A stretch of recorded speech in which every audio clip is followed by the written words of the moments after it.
গত 1 জুলাই থেকেই সিম কার্ড নিয়ে কিছু নতুন নিয়ম জারি করেছেন ভারত সরকার।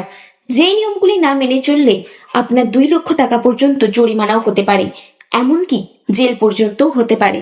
নমস্কার বন্ধুরা, এসে গিয়েছি আরো একটি নতুন ভিডিও নিয়ে।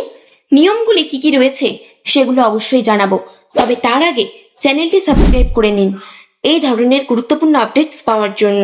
নিয়মগুলির মধ্যে প্রথমেই রয়েছে এখন একটি আইডি থেকে কেবলমাত্র 9টি সিম কার্ড পাওয়া যাবে এবং জম্মু কাশ্মীর ও উত্তর পূর্ব রাজ্যের ক্ষেত্রে এই সীমা 6টি।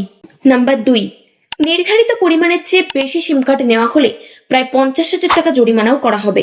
এবং দ্বিতীয় নিয়ম না মেনে চললে, অর্থাৎ কোনো ব্যক্তি যদি 50,000 টাকা দিতে অস্বীকার করে, তাহলে তার ক্ষেত্রে 2 লক্ষ টাকা জরিমানা করা হবে।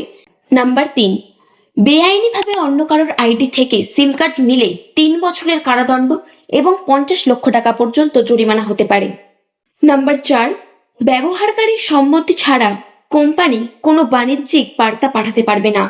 নিয়ম ভঙ্গের জন্য প্রায় 2 লক্ষ টাকা পর্যন্ত জরিমানাও দিতে হতে পারে। নাম্বার 5, জরুরি পরিস্থিতিতে সরকার পুরো টেলিকমিউনিকেশন নেটওয়ার্ক নিয়ন্ত্রণ করতে পারবেন, কল এবং মেসেজ ইন্টারসেপ্ট করতে পারবেন। তো এবার বলে রাখি বর্তমানে কেন এই পদক্ষেপ গ্রহণ করতে হলো। আপনারা সবাই জানেন বর্তমানে সাইবার ক্রাইম কতটা পরিমাণ ছড়িয়ে পড়েছে। মূলত সাইবার ক্রাইম আটকাতে এই পদক্ষেপ নেওয়া হয়েছে। ভিডিওটা যদি ভালো লেগে থাকে একটা লাইক করে দেবেন। তো আজকের ভিডিওটা এখানেই শেষ করছি, দেখা হচ্ছে পরবর্তী আরেকটি ভিডিওতে।